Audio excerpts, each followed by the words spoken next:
Oh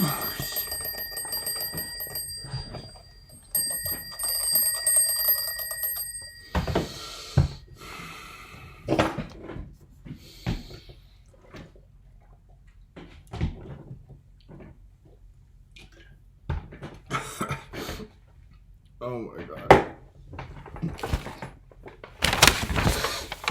It's joke week. Oh. Yeah, let me get my jokes up here.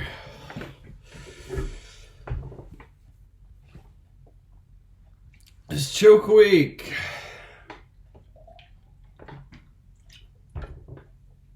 Oh god. That's the ticket.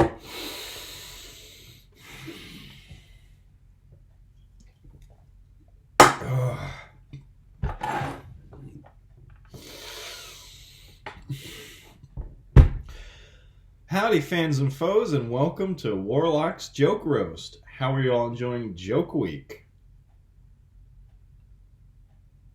Nice. Glad to hear that. Hey, let's give a big round of hand to Paul Rrudd for putting this whole thing on. And the Orb team. Team Orb, where would we be without the Orb, huh? Huh? Well, I can think of a couple of places. Any of y'all come out from the cube tonight? We've got our eyes on you. But seriously, folks, we're here to celebrate every single joke ever made, past, present, and future. It's a funny word, celebrate. I mean, as long as we're here in Joke Week and all, it's a funny word. Think about it. According to Google Images, it can mean to acknowledge a significant or happy day or event with a social gathering or enjoyable activity, but it can also mean to perform a religious ceremony publicly and duly.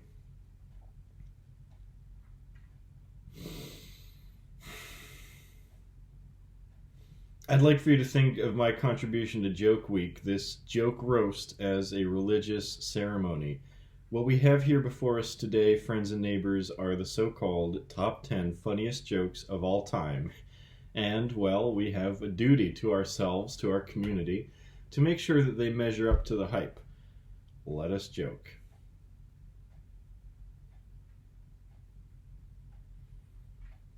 A woman gets on a bus with her baby.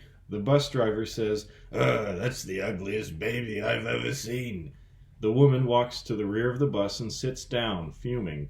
She says to the man next to her, "The driver just insulted me." The man says, "You go up there and tell him off. Go on, I'll hold your monkey for you."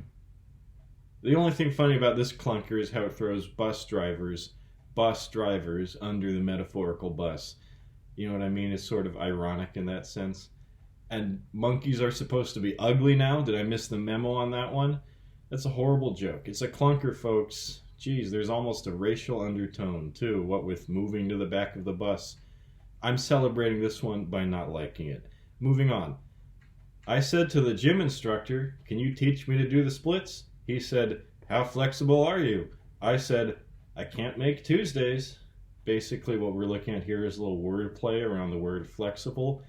I'm sure the protagonist of this particular joke will be doing the splits in no time, seeing as they're available to visit the gym up to 6 out of 7 days a week. Whoopee! It's hard to get excited about the punchline, really. I make Tuesdays all the time. Good ones. I've been practicing. Next joke. Police arrested 2 kids yesterday. One was drinking battery acid. The other one was eating fireworks. They charged one and let the other one off. More dazzling wordplay. How do they come up with this stuff? But seriously, there's nothing funny about accepting police arrest reports without question. Next.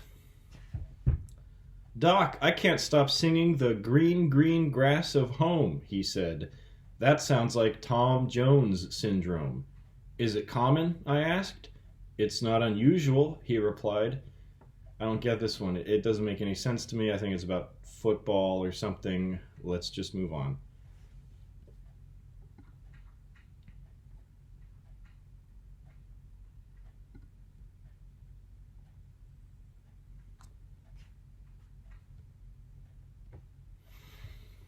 I'm on a whiskey diet. I've lost 3 days already. This one's too real. I've been there. God damn it. Next joke. My therapist says I have a preoccupation with vengeance. We'll see about that. That's not funny at all. That's horrible. Mental health is serious. This is my least favorite joke. That's the roast. I just simply don't like it. A priest, a rabbi, and a vicar walk into a bar. The barman says, "Is this some kind of joke?" Basically, the jag here is that people say, "Is this some kind of joke?" in conversation and life events. It's a stock phrase, suitable as a punchline in and of itself, and because of that, I guess you can just slap it on any old setup in lieu of an actual punchline, and it has a teensy little meta twist to it because it has the word joke in it. When you tell this joke as it's written here, you're basically saying to your audience, "Hey, wouldn't it be fun if I told you a joke?" So then I think this one is actually my favorite. Hey, wouldn't it be funny if I told you a joke? A group of chess enthusiasts checked into a hotel and were standing in the lobby discussing their recent tournament victories.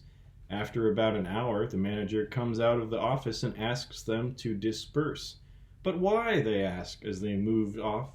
"Because," he said, "I can't stand chestnuts boasting in an open foyer." It's pretty good, actually. No roast. I was in Tesco's and I saw this man and woman wrapped in a barcode. I said, "Are you two an item?" And there it is. It all makes sense now. Tesco's. These are British jokes. Jeez, I'm surprised it didn't say lorry instead of bus in the first one. I'm not sure I'm qualified to roast British jokes. I haven't even been doing an accent. This is a fucking train wreck. Last one, folks, and we can call it a night. I was having dinner with Gary Kasparov, and there was a Czech tablecloth. It took him 2 hours to pass me the salt.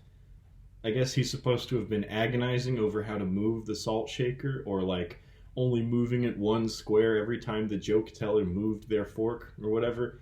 I actually edited this joke a little bit. It said, "World Chess Champion," in parenthesis, after Gary Kasparov, which instantly deflates the entire setup.